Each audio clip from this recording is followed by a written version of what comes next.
Oke guys, assalamualaikum warahmatullahi wabarakatuh. Welcome back to my channel. Apa kabar kalian semua seluruh subscriber setia yang hari ini sudah memberikan support dan dukungan terhadap channel ini. Terima kasih banyak untuk kalian yang mungkin sudah menekan tombol subscribe, like, dan yang udah nge-share semua video-video kita.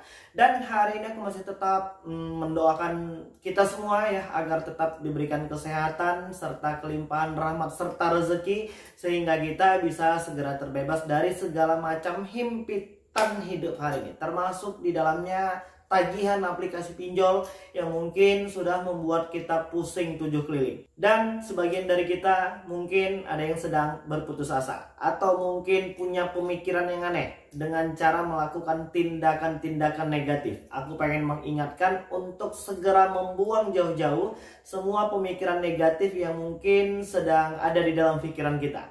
Dan hari ini aku pengen absen dulu kalian yang menonton video ini dari daerah mana saja ya. Salam sukses selalu dan mudah-mudahan kita bisa melakukan banyak kegiatan positif sehingga kita bisa mendatangkan semua pundi-pundi rupiah hari ini dan mengangkat kembali semua sisi perekonomian pribadi dan keluarga kita. Amin ya robbal alamin. Oke guys, hari ini aku pengen berbagi tips ya bagaimana cara menghadapi tagihan dari aplikasi pinjol yang mungkin tentunya membuat kita panik ya, yang tentunya membuat kita galau, yang membuat jam istirahat kita hari ini terganggu serta konsentrasi kita terpecah belah hanya karena terfokus ke dalam pemikiran tentang tagihan aplikasi pinjaman uang online. Jadi apa sih Bang yang hari ini harus kita lakukan ya ketika kita berhadapan dengan masalah aplikasi pinjaman uang online ini? Dan mungkin untuk orang-orang yang belum pernah menghadapi masalah seperti ini sudah pasti tentunya akan panik ya. Dan aku tidak mau lagi adanya korban yang terus berjatuhan hanya karena tagihan aplikasi pinjaman uang online.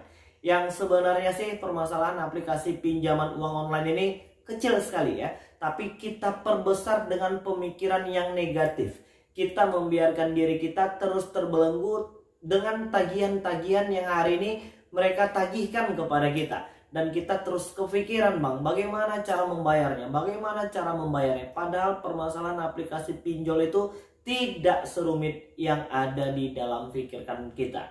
Tapi hari ini kita masih terus membiarkan diri kita larut dan takut dengan masalah aplikasi pinjol. Oke, nggak apa-apa. Dan hari ini akan kita bongkar habis bagaimana cara menanggapi permasalahan aplikasi pinjaman uang online ini. Oke, siapa hari ini yang sedang mendapatkan teror atau mungkin intimidasi atau mungkin sedang panik untuk mencari dana talangan hanya untuk membayar cicilan dan mungkin perpanjangan dari aplikasi pinjol? Aku pengen mengingatkan untuk stop bayar dulu. Dan jangan lagi gali lubang tutup lubang. Permasalahan yang hari ini sudah ada sudah pasti membuat kita pening. Sudah pasti membuat kita pusing dan jangan ditambah lagi dengan cara gali lubang tutup lubang. Sudah cukup sampai dengan di situ dan jangan ditambahin lagi. Ya kan? Nanti pasti tambah pusing. Jadi ketika kalian ya sedang diteror ya atau mungkin sedang ditagih sama aplikasi pinjol baik melalui via telepon, via WhatsApp, SMS, dan lain sebagainya. Bahkan mungkin beberapa waktu yang lalu kita menemukan beberapa aplikasi pinjol ilegal itu meretas media-media sosial dari teman-teman yang mungkin hari ini belum mampu melakukan pembayaran. Ini sudah pasti ada sanksi hukumnya ya. Untuk abang-abang dan kakak-kakak yang bekerja di aplikasi-aplikasi pinjol ilegal ataupun mungkin di aplikasi yang legal OJK tapi melakukan cara-cara yang sudah melanggar hukum, aku pengen mengingatkan untuk segera tidak lagi melakukan itu. Sanksi hukumnya sudah jelas dan sudah tegas, dimulai dari Polda Metro Jaya kemarin. Ya, oke. Ketika kalian ditagih, ya khususnya ini untuk melalui WhatsApp, karena hari ini banyak laporan dari subscriber kita itu menerima tagihan dan ancaman itu melalui pesan WhatsApp atau mungkin pesan SMS, atau mungkin ada yang penagihannya sudah di luar kendali ya, ada yang ditagihkan kepada kontak darurat, bahkan mungkin ada yang hari ini sedang mendapatkan laporan dari teman-temannya ikut-ikutan ditagih padahal mereka tidak dicantumkan sebagai salah satu kontak darurat penanggung jawab dari masalah ini ya. Jadi itu sudah salah ya. Dan untuk kalian yang hari ini sedang menghadapi masalah seperti ini, coba renungkan sejenak. Berpikirlah secara jernih dan secara positif. Hati yang tenang akan membuat kita bisa mengambil sebuah keputusan yang baik. Tapi kalau hati kita hari ini sedang gusar ya, sedang dilanda banyak pemikiran yang aneh-aneh, sudah pasti kita akan panik ya. Makanya di video-video sebelumnya pun aku sudah mengingatkan agar untuk tetap tenang terlebih dahulu, untuk tidak panik berlebihan dan tidak lagi menakut-nakuti diri kita sendiri. Yang hari ini sedang kalian permasalahkan itu yang menjadi masalah ketika kita membaca pesan tagihan mereka. Apalagi untuk yang ilegal ya, dengan bunyi dan bahasa yang sudah pasti menakutkan. Karena kita pikirkan, karena kita masih membiarkan diri kita untuk memikirkan isi pesan tersebut. Coba dibawa rileks, enjoy aja. Toh hari ini kita tidak berhadap-hadapan langsung dengan tim debt collector aplikasi pinjol itu. Mereka hanya mengirimkan pesan. Mereka akan menakut-nakuti kalian melalui via telepon. Coba untuk tidak memikirkan hal itu.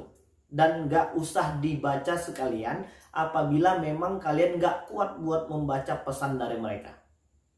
Ketika kalian bisa melakukan langkah pertama ini, maka kalian akan terbebas dari satu masalah yang hari ini sedang kalian hadapi. Maka orang-orang yang sedang panik akan menimbulkan pertanyaan baru. Bagaimana bang kalau seandainya mereka datang langsung ke rumah kita? Aku pengen mengingatkan dan ngasih tahu, untuk aplikasi pinjol ilegal sudah pasti tidak punya debt collector lapangan. Loh, mereka sudah mengirimkan share lokasi ya, share log. Mereka udah share log bang. Mereka berada di dekat dengan tempat tinggal kita. Coba cek gambar yang mereka kirimkan. Yang pertama mungkin saja bisa saja itu dari Google. Atau mereka itu bisa searching di Google tempat-tempat yang berada dekat dengan alamat kita. Toh hari ini data-data kita sama mereka itu sudah lengkap. Mereka tinggal ya bekerja sedikit mencari tambahan untuk menakut-nakuti kalian. Mungkin dekat rumah kalian itu ada lokasi yang mungkin cukup familiar atau mungkin sudah nggak jauh lagi dari alamat yang kalian kirimkan. Jadi nggak perlu panik. Jadi bagaimana bang kalau seandainya mereka beneran datang? Itu jauh lebih baik. Kenapa seperti itu? Karena hari ini kita terus-terusan memaksa diri kita sendiri untuk menafsirkan semua pesan-pesan mereka dan menguras habis energi kita untuk sebuah pertanyaan yang tidak jelas jawabannya apa. Hari ini kita hanya menerka-nerka maksud dari pesan mereka. Padahal resikonya sudah jelas. Untuk aplikasi pinjol ilegal mereka pasti melakukan intimidasi dan penyebaran data. Dan tujuannya hanya satu. Setelah mereka mempermalukan kalian, mereka mau kita membayarkan tagihan tersebut. Jika ada yang sudah mengalami masalah seperti ini, maka fix nggak usah dibayar lagi. Karena itu udah jelas, aplikasi pinjol ilegal. Terus bagaimana bang dengan aplikasi pinjol legal OJK? Hari ini yang bermasalah dengan pinjol legal OJK tuh ya mungkin sebagian sudah khawatir ya, apakah mereka punya debt collector lapangan atau tidak. Yang sebenarnya itu semua tidak perlu kalian pikirkan. Ketika kalian bisa bersikap tenang, kalian bisa bersikap jauh lebih positif, maka hal ini akan hilang secara sendirinya. Jadi bagaimana kalau seandainya mereka beneran datang? Itu jauh lebih baik ketimbang harus menebak-nebak, menerka-nerka dari semua pesan yang mereka kirimkan.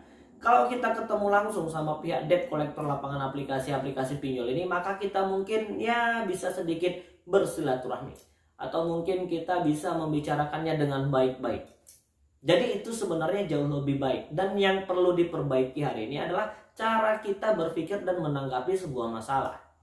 Kalau kita bisa sedikit lebih tenang, enjoy, ya kan? Mungkin ketika bertemu dengan pihak debt collector dari aplikasi pinjol ini jauh lebih enak, jauh lebih ringan ketimbang harus menebak-nebak apa yang akan terjadi dan kita terus-terusan menghabiskan waktu dan energi hanya untuk memikirkan sesuatu yang sebenarnya belum tentu pasti terjadi. Jadi ketika kalian bisa melewati dua tahapan tersebut, ya yang pertama nggak usah dibaca dan yang kedua kalian nggak usah mikir tentang debt collector lapangan aplikasi ini itu segala macam, maka kalian akan lebih tenang ya, kita akan lebih enjoy untuk menjalani kehidupan kita hari ini dan kita pasti akan bisa menjadi yang lebih baik lagi. Oke ya, mudah-mudahan video-video yang tadi kita jelaskan bisa membakar kembali dan membangkitkan semangat kalian yang mungkin hari ini sedang padam Untuk yang sedang berpikiran untuk berputus asa, ayo segera bangkit dan perbaiki kembali semuanya dari nol. Ya, nggak perlu lagi mikirin pinjol. Oke, jadi mungkin itu dulu yang bisa aku sampaikan dan mudah-mudahan video ini bermanfaat untuk kita semua. Assalamualaikum warahmatullahi wabarakatuh.